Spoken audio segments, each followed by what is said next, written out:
So today I want to talk to you about garden kits versus doing it yourself. Hi, I'm Robin. Welcome to Robin's Container Garden.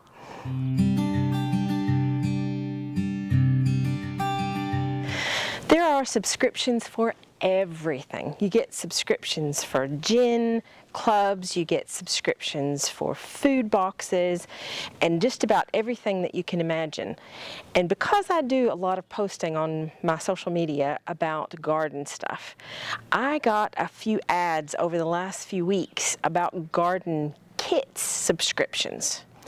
So I wanted to look into them and see if they were a good value for the money. And I'm not going to say I don't think they are. I'm not going to say that I think that they are. But I'm going to give you a few facts so you can look at it yourself and you can make a decision that is going to be the best decision for you and your garden.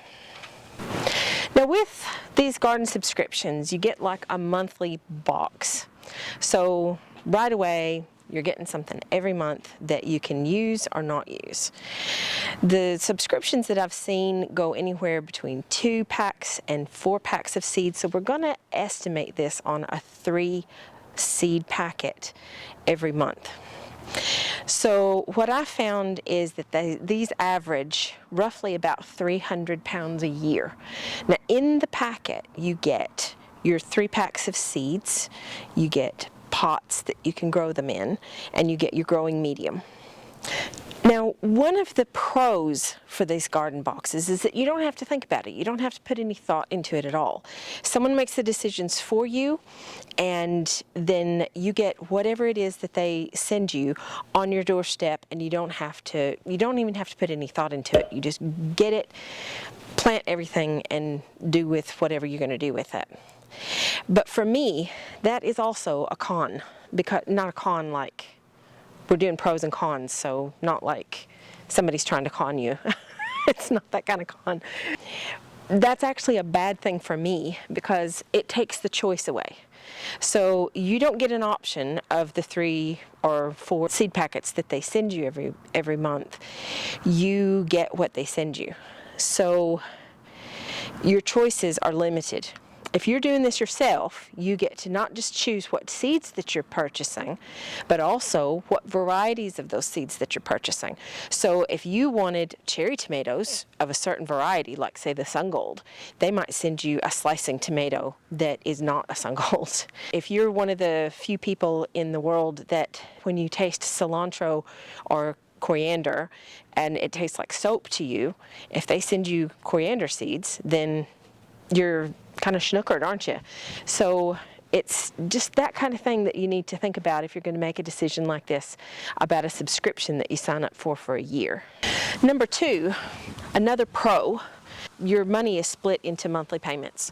So you know exactly what your payments are going to get you every month. You know you're going to get seeds, pots, and compost or some kind of growing medium, and you know exactly that is what's going to get you. However, on the opposite side of that, you also are spending about 3 times as much as you would if you did it on your own. So if you think about it, you can still split the cost up. You just don't have to buy everything at one time. You can use that time and that money that you would be spending on the subscription to get other things that you need. And like I said, you can just break it down as you're going along. Number 3, another pro is that you get everything you need to grow your stuff in your garden without leaving the house. It gets dropped on your doorstep and you don't even have to go out shopping.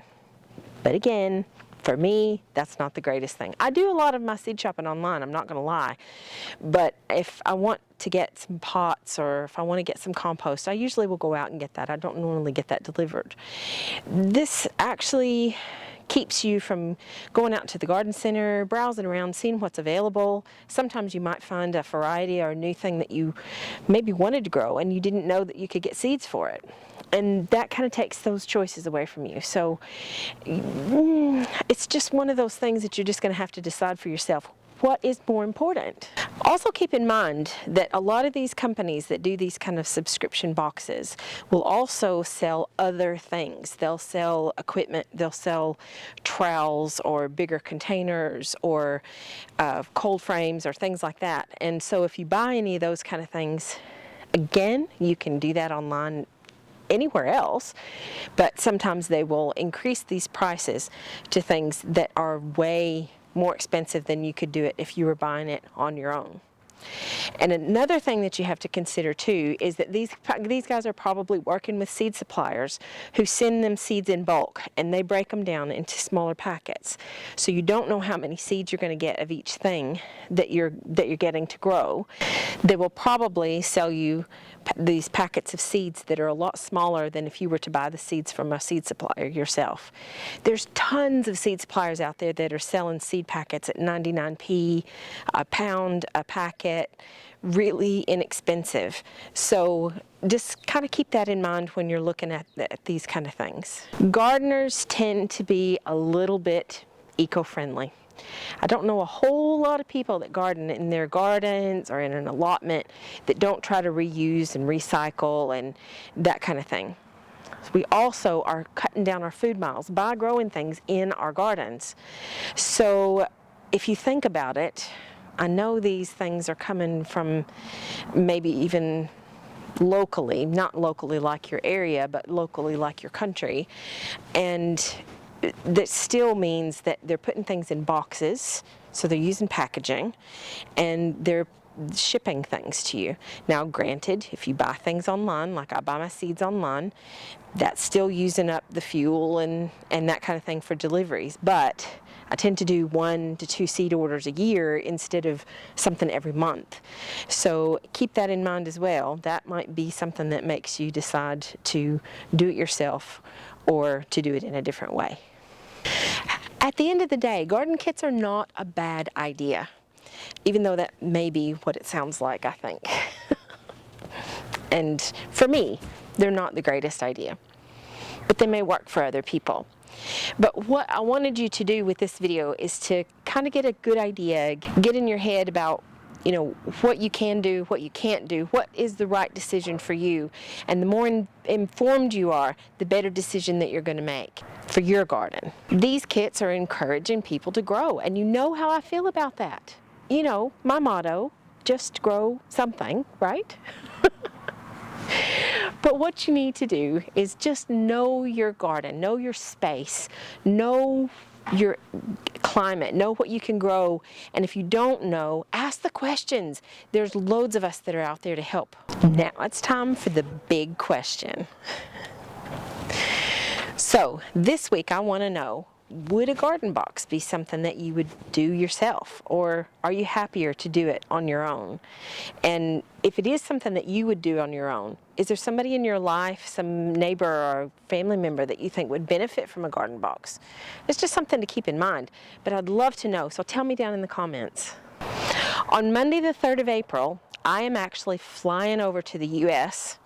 to see my 2 oldest children and their partners and my 3 grandchildren. One of them I haven't met yet. She was born in June last year. I'm going to try to film another video to be posted on the Wednesday after I leave, but if I don't get an opportunity to do that, you'll know why I'm not available. Now, what I'm planning on doing is doing a few Instagram stories, because I'm going to be staying at my daughter's house, and she's asked me, because it's a new house for them, she's asked me to help them set up their garden.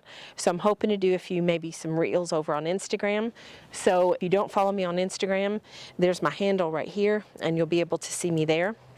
In the meantime, I'll definitely be sharing a video of my trip when I get back. Planning on being back on the 14th of April, so there may be a week or 2 where I'm not present here on YouTube, but I will be back, so don't worry. I'm not going anywhere. Well, I'm going somewhere. I'm going over the sea, but